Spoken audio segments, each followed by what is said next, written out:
দ্বিতীয় আমির হামজা, দ্বিতীয় আজহারি, দ্বিতীয় সাইদি, দ্বিতীয় অমুক, বিকল্প অমুক, গোষ্ঠী শুদ্ধা লিখতেছে। বড় বড় হুজুরেরা বসে থাকে দেখি আমি, আলিম মাদ্রাসার প্রিন্সিপাল, ফাজিল মাদ্রাসার প্রিন্সিপাল, কামিল মাদ্রাসার প্রিন্সিপাল বসে থাকে, আর এই পিচ্ছে আলেমে পড়তেছে, ফাজিলে পড়তেছে, এই ওয়াজ করতেছে, ফাটাই ফেলতেছে। এখন তো আমরা হুজুর পাইছি পাইকারি হারে, ঠিক কিনা কর? মানে এখন হুজুরের ঠেলা ঠেলি। বাংলাদেশে এত মৌলবি আর এত হুজুর, এত বেশি বক্তা, আমার ভাইয়েরা এত বেশি বক্তা বাংলাদেশে, খালি ছেলে পেলে পিচ্ছে পিচ্ছে ছেলে পেলে দাখিলি পাস করেনি, আলেমে কেবল পড়তেছে, হয়তো আলেমে কেউ পড়েও নি। এই সমস্ত ছেলে পেলে আজকে বক্তা হয়ে গেছে, মঞ্চে উঠে বিশাল বাতালা মারতেছে। কিছু কিছু বক্তা এমন বইয়ের নাম বলতেছে জীবনে চোখেই দেখেনি। আমি এক বক্তা, একটা ছেলে আলেমে পড়ছে, আমি জিজ্ঞেস করলাম, এই তুই যে তাফসিরের নাম বলে, তাফসিরের নাম যে তাফসির যে লিখেছে সে নাম জানিস তুই? বলতো। বুখারী বুখারী বলতেছি, বুখারী মুসলিমের পড়ে, বুখারী ইমাম বুখারীর নামটা পুরাটা বলতো। ওখানে তো পেট ভরে মুতে ফেলবি। এই সমস্ত বক্তা আছে না নাই? আবার এগুলোর নামের শেষে লিখতেছে দ্বিতীয় আমির হামজা, দ্বিতীয় আজহারি, দ্বিতীয় সাইদি, দ্বিতীয় অমুক, বিকল্প অমুক, গোষ্ঠী শুদ্ধা লিখতেছে। আছে না নাই? জোরে কোন আছে না নাই? এদেরকে মঞ্চ যদি দেন, একটা শব্দের তাহাকিক করতে পারবে না, একটা শব্দের তারকিব করতে পারবে না, তাদেরকে আমরা কোরআনের মঞ্চে এনে বসাই দিই, কোরআনের আলোচনা শোনার জন্য আমরা বসে থাকি। কত বড় বড় মানুষ মঞ্চে থাকে আমরা জানি না, টেরও পাই না আমরা, কিন্তু ওই পিচ্ছিরা ওয়াজ করে, ওই পিচ্ছিদের ওয়াজ বসে বসে আমরা শুনি। কথা কর না কেন? ঠিক কিনা বলেন? আমরা কমিটি আয়োজক ভাই যারা আছেন, লক্ষ্য করে কথাগুলো, এই যে ইউটিউবে চলে যাচ্ছে, লক্ষ্য করে শোনা লাগবে, সারা দুনিয়াতে ছড়িয়ে যাচ্ছে কথাগুলো। ওয়াজ শুনবেন, আমল আখলাক দেখে, এলেম আছে কিনা, যোগ্যতা আছে কিনা, বক্তার ওজন ওয়েট ঠিক আছে কিনা। ফাও একটা বক্তা ওয়াজ করতে যে আপনি ওই এলেম নিয়ে আপনি ভুল পথে যেতে পারেন, ঠিক কিনা বলেন? এলেম নাই, কালাম নাই, ঠিক মতো নাই, কি ওয়াজ করলো না করলো, ওই সমস্ত বক্তার পিছনে আমরা দৌড়াচ্ছি।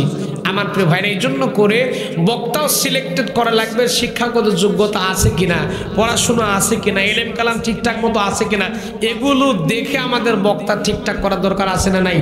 জোরে কোন আছে না নাই? বড় বড় হুজুরেরা বসে থাকে দেখি আমি, আলিম মাদ্রাসার প্রিন্সিপাল, ফাজিল মাদ্রাসার প্রিন্সিপাল, কামিল মাদ্রাসার প্রিন্সিপাল বসে থাকে, আর এই পিচ্ছে আলেমে পড়তেছে, ফাজিলে পড়তেছে, এই ওয়াজ করতেছে, ফাটাই ফেলতেছে। কথা বলেন না কেন?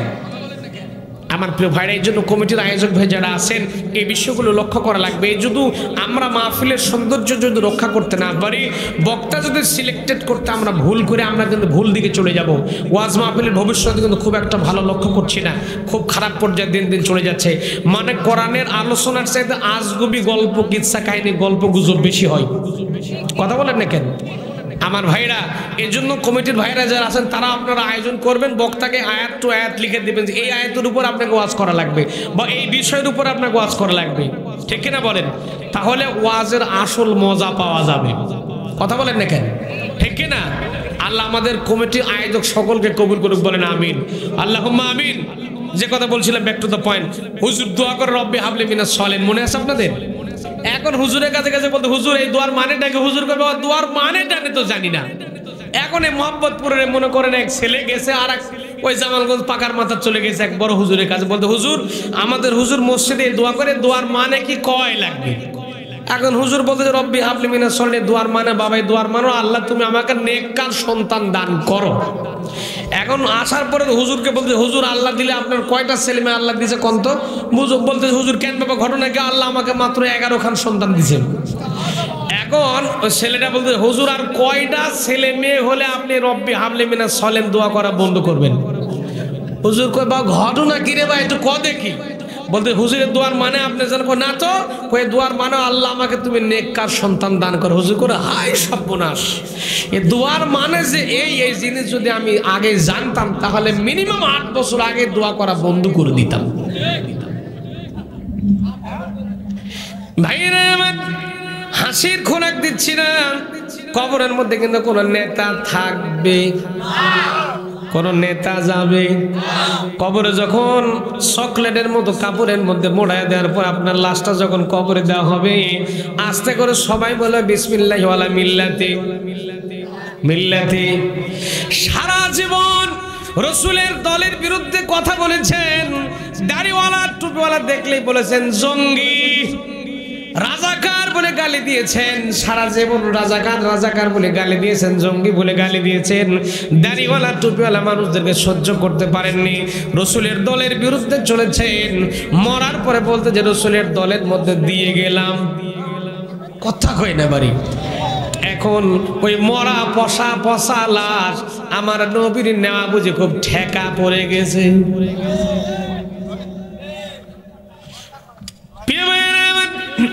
এজন্য করে দুনিয়ার জীবনে জীবিত থাকার পরে জীবিত থাকতেই আল্লাহর জমিন আল্লাহর দিন কায়েম করার জন্য চেষ্টা করার দরকার আছে না নাই?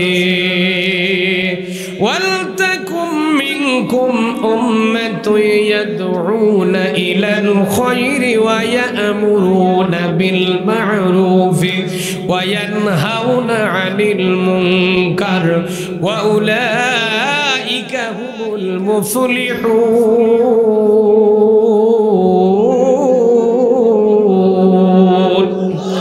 আরেকটু জোরে কোন আল্লাহু আকবার। আমার প্রিয় ভাইরা, মুমিনদের গলার আওয়াজটা হুঙ্কার দিয়ে চিল্লে কোন আল্লাহু আকবার, আল্লাহু আকবার।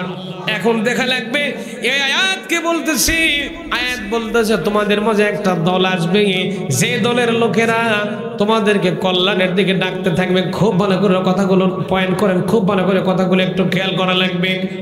আল্লাহ জানাচ্ছেন তোমাদের মাঝে একটা দলের লোক আসবে যারা বলবে কল্যাণের দিকে মানুষকে ডাকতে থাকবে, ওয়ায়ামুরুনা বিল মারুফ, সৎ কাজের প্রতি আদেশ করবে আর অসৎ কাজের প্রতি নিষেধ করবে। আল্লাহ জানাচ্ছেন ওই দলের নেতা করবে যারা, তারা সফলতা লাভ করবে আর তারা আমার জান্নাতের মেহমান হয়ে যাবে।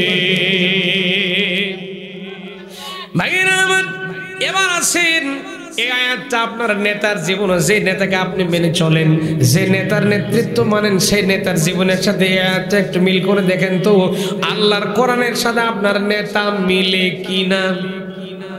যদি নেতা না মিলে তাহলে ওই নেতাকে 140 তালাক দিয়ে ইসলামী দলের নেতার অনুসরণ করার দরকার আছে। এমনও দল বাংলাদেশে আছে, পর্যালোচনা করলে দেখা যায় এমনও জনপ্রিয় দল বাংলাদেশে আছে যারা ঠেলাই যখন পড়ে যায়, ঠেলাই পড়ে গিয়ে দলের নেতা কর্মীকে ফেলায় তুলে দলের নেতা বিদেশে বিমানে করে পালায় যায়। কথা বলেন না কেন ভাইরা আমার? আমি আপনাদেরকে সুন্দর একটা টপিকস বোঝাবার চেষ্টা করছিলাম, সেটা হলো ওয়াতাসিমু বিহাবলিল্লাহি জামিআন ওয়া লা তাফাররাকু। আমাদের সকলকে এক হওয়া লাগবে। সকলে যদি এক না হতে পারি তাহলে আমাদের কপালে আছে শুধু পিটন আর মায়ের বাটাম এমনিতেই ফাটানো হবে যদি আমরা এক না হতে পারি। ভাইরা আমার, কারণ মুসা নবীর উম্মতেরা বনি ইসরাইলের লোক যারা ছিল তারা কিন্তু এক হয়ে চলতো না। এক না হওয়ার কারণে বিভিন্ন রকম বিভেদ হওয়ার কারণে ফেরাউন কিন্তু তাদের উপর অত্যাচার নির্যাতনে স্টিম রোলার চালিয়ে দিয়েছিল। অত্যাচার করতে করতে মুসলমানদেরকে মারতে মারতে অনেক কষ্ট দিয়েছিল। এক পর্যায়ে মুসলমানরা চিন্তা করলো এই ফেরাউনের অত্যাচার নির্যাতন আমরা সহ্য করব না, আমরা এক হব। কি হব? আমরা এক হব। আমার প্রিয় ভাইয়েরা, আমরাও যদি এক হতে পারি, কোন নাস্তিক মুরতাদের বাচ্চারা আমার বামপন্থী লোকেরা আমাদেরকে যে কোনো দিকে নিয়ে যেতে পারবে না। এই জন্য করে আমাদেরকে সকলকে এক হওয়ার দরকার আছে না নাই?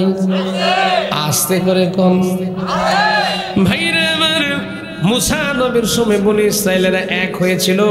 এক হওয়ার পরে বনি ইসরাইলেরা যখন এক হয়ে গিয়েছিল, মায়ের খেলে বনি ইসরাইলের আলেমদের হত্যা করা হলো, মুসলমানদের মেরে ফেলে দেওয়া হলো, জেলের মধ্যে জুলুম করা হলো, নির্যাতন করা হলো। জেল জুলুম হত্যা সবকিছু করার পরে বনি ইসরাইলের মানুষগুলো যখন এক হয়ে গেল, আল্লাহ তখন জানায় দিল তোমাদের আর মারটার খাওয়া লাগবে না। আল্লাহর কোরআনের ভাষা দেখেন, অনুরিদু আন্নামুন্না আলাল্লাযীনা ইসতুদঈফু ফিল আরদি ওয়া নাজআলাহুম আইম্মাতাও ওয়া নাজআলাহুমুল ওয়ারিসিন। আরেকটু জোরে কোন আল্লাহু আকবার। আসুক না যত বাধা যত ঝড় সাইক্লোন, রসুলের পথে মোরা চলবই, এ জীবন বাজি রেখে দিনের নিশান মোরা বাংলার আকাশে উড়াবই। ঠিক কিনা? আসুক না যত বাধা যত ঝড় সাইক্লোন, রসুলের পথে মোরা চলবই, এ জীবন বাজি রেখে দিনের নিশান মোরা বাংলার আকাশে উড়াবই। মোরা কামানের মুখোমুখি দাঁড়িয়ে, মোরা কামানের মুখোমুখি দাঁড়িয়ে আল্লাহু আকবার বলবো। আসুক না যত বাধা যত ঝড় সাইক্লোন, রসুলের পথে মোরা চলবই, এ জীবন বাজি রেখে দিনের নিশান মোরা বাংলার আকাশে উড়াবই। আমাদের দেহে বই জিহাদি রক্ত, আছে না নাই? যারা বললেন না তাদের বুঝি নাই নাকি? মুসলমান কখনো পিছপা হয় না। মুসলমান বাসর রাতে স্ত্রীকে, বিশ্ব সুন্দরী স্ত্রীকে ফেলায় রেখে মুসলমান জিহাদের ময়দানে গিয়ে শাহাদত বরণ করে। সেই মুসলমানের রক্ত আমাদের শরীরে আছে না নাই? আছে না নাই?